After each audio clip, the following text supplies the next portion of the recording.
In 1999, a film would be released that would show 3 college students and the horrifying fate that awaited them after spending 8 days in the woods. These weren't actors, these were real people who had been missing ever since the footage had been found. At least that's what the directors wanted you to think. What was the viral marketing campaign that fooled millions to believe that this was a true story? What were the horrific tactics used by the director to get these authentic performances so authentic that Stephen King told his son to turn the film off halfway through because it was too freaky? Let's talk about it. Hi, my name is Montgomery and welcome. It's bloody good.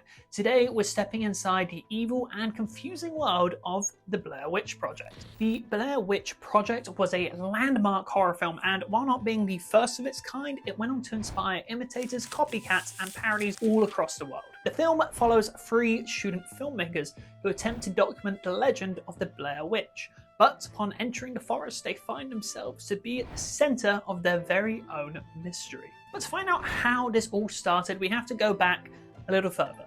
Back to 1993, where we meet 2 college students at the University of Central Florida, Daniel Myrick and Eduardo Sanchez. Now, not only were these 2 horror buffs, they also enjoyed documentaries on the paranormal. They often found that what kept them up at night wasn't the horror films, but the real-life accounts and events caught on camera. Thinking about the fear behind these real-life events that were caught on camera inspired the pair. They formed Haxan Films and immediately began writing their supernatural thriller. The script was only 35 pages, with the idea that the majority of dialogue would be improvised. But to ensure that they could find actors who were able to take on such a heavy burden, they needed to cast a wide net. The pair looked over 2,000 actors to play the 3 leading roles. Originally, the plan was for the film to feature 3 male filmmakers, but when Heather Donahue auditioned, Myrick and Sanchez were so impressed they hired her to be the lead. The audition process featured improvised scenes thrown at potential cast members, and if they hesitated at any point, they were done.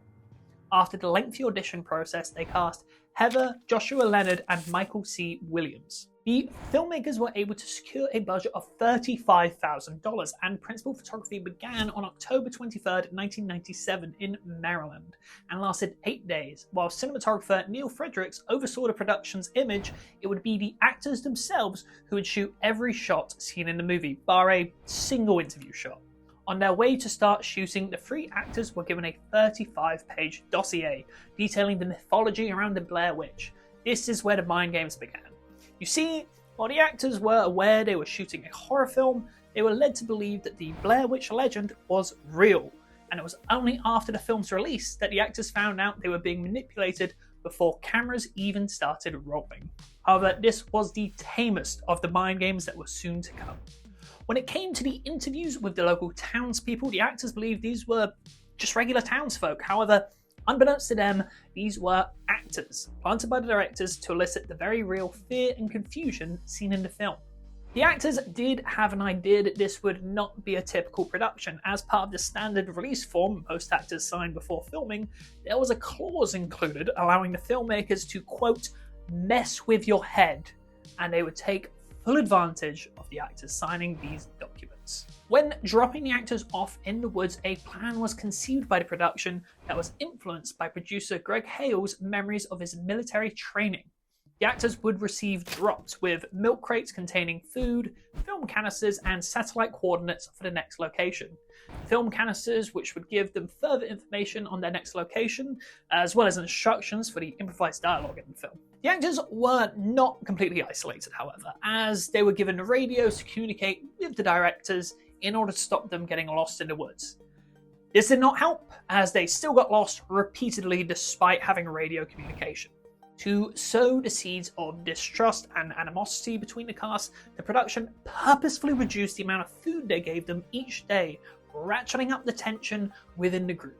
And in one of these dropped messages, left instructions for Mike to destroy the map. And it was the actor's own choice to kick the map into the river and keep the information secret for the rest of the cast for 2 whole days. The actors also chose to stay in character for the entire 8 days worth of shooting, choosing to never break character despite how bad things would get. This would result in some very real emotions coming out during filming. And fun fact, their safe word for breaking character was taco. In the original outline for the film, it was planned for Mike and Heather to be constantly antagonistic towards each other, with Josh acting as a sort of mediator. However, as production went on, it was Heather and Joshua who fought almost constantly during filming. While the crew had a strict, almost documentarian rule of not interfering, they would eventually have to break this rule during one heated exchange when things escalated. Joshua became increasingly mean and aggressive towards Heather, and Myrick and Sanchez had to step in to cool the tensions between the two. But after a long day of hiking in the wilderness and getting lost constantly, the actors could at least get some sleep. Oh, you thought the production would give these actors a break? Absolutely not. No. When the actors slept in the tent, production crew would break sticks and hurl them around the camp and shake their tent as they slept. During one climactic scene in the film where the actors rush out of their tents, it was intended that we would see the Blair Witch. They even had a woman wearing a white gown. However, it was only Heather who saw the witch, and she was so struck with fear, none of the cast actually captured the image of the witch. When the cast were running through the woods in fear and see something chasing after them, what they were really witnessing was art director Ricardo Moreno dressed in long johns, white stockings, and wearing white pantyhose pulled over his head. This shocked the cast so much that later in the film, when Mike tries to force Heather to put the camera down, she actually bit him for real, and who can blame her, really? While the actors were terrified after the events that just unfolded in front of them, one of the worst moments of the production was yet to come. Both Heather and Mike were unaware that Joshua was to disappear. Earlier on, at one of the last drops, Joshua was instructed to wait for the other two to fall asleep and simply leave. In real life, Joshua was actually really glad to leave, as A, it meant he would no longer have to be suffering from the physical and mental torture of the production, and B, there was a Jane's Addiction concert he really wanted to go to, and you know what, fair enough buddy, you kinda earned it. It was actually originally meant to be Mike who was the one to go missing. But given the amount of real-life tension and fighting happening between Joshua and Heather, it was decided it would be best if Joshua was the one who left instead, a decision I'm sure he had little protest about. The final day of shooting took place on Halloween night. When Heather filmed her final goodbye, this was not the original plan for the shot. Originally, they planned for her to have her whole face be in view. It was merely a happy, probably shouldn't use the word happy when talking about this production, but nevertheless, a happy accident that Heather accidentally zoomed in the camera too much, and that's how we ended up with this iconic shot. When approaching the final location of the film, both Heather and Mike were not told what to expect when they came upon the house. Mike was given a few specific instructions, however. He was told to first run upstairs calling for Joshua, and then to run to the basement. And whatever he did was to keep Heather as far back as possible. When Mike ran down the basement steps, he was greeted at the bottom by two members of the production dressed in black. Not creepy at all, guys. And he was told to stand in the corner.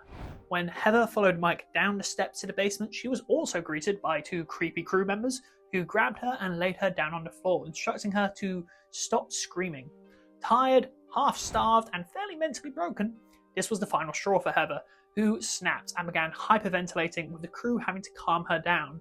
And who can really blame her at this point? When the film was wrapped, the production was left with hours of footage due to the improvisational nature of the film. I mean, the hotel scene alone had an hour and a half of raw footage that needs to be cut down. While the film may have only taken 8 days to shoot, it took 8 months to cut the film down into something workable. The first cut of the film was almost double the film's runtime. This was also where most of the film's budget went. Despite only costing $35,000 and a production using cost-saving measures such as returning one of the cameras they used for the film's production after it wrapped, the film required more capital in order to complete the edit, have the film playable on 35mm, and have it not sound like a film that was actually made by a bunch of student filmmakers.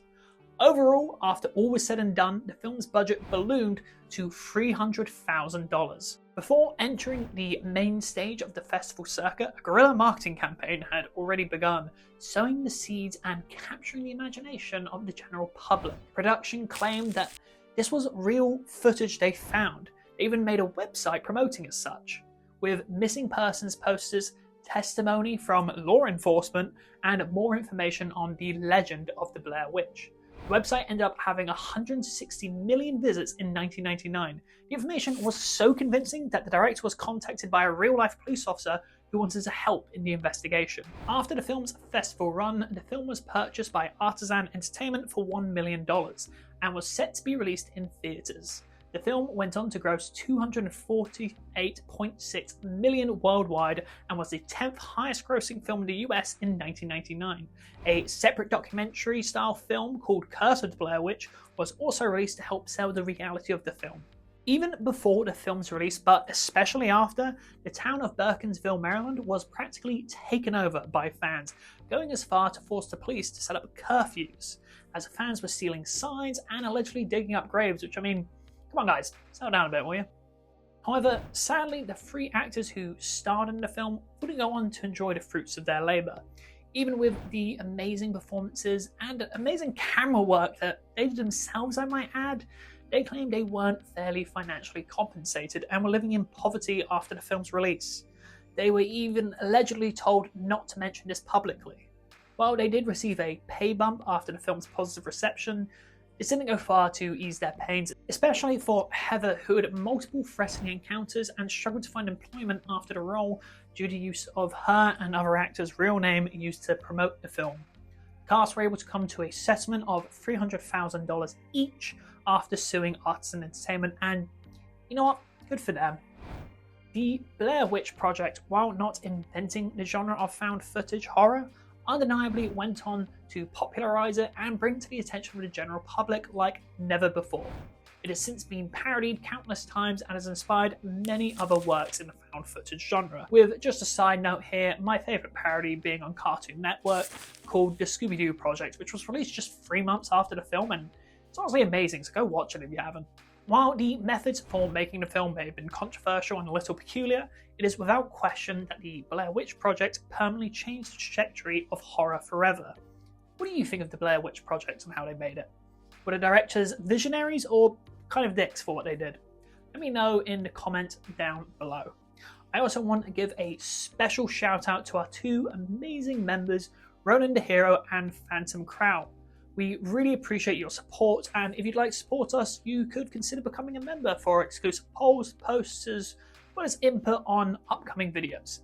And if you like finding out behind the scenes of your favourite horror films, consider checking out our other videos on how they made the Texas Chainsaw Massacre and why the cast drank real human blood, and why Stephen King never directed another film after making Maximum Overdrive. Spoiler alert, kind of went insane when making the film. In the meantime, I've been Montgomery, this has been bloody good. Thank you so much for watching.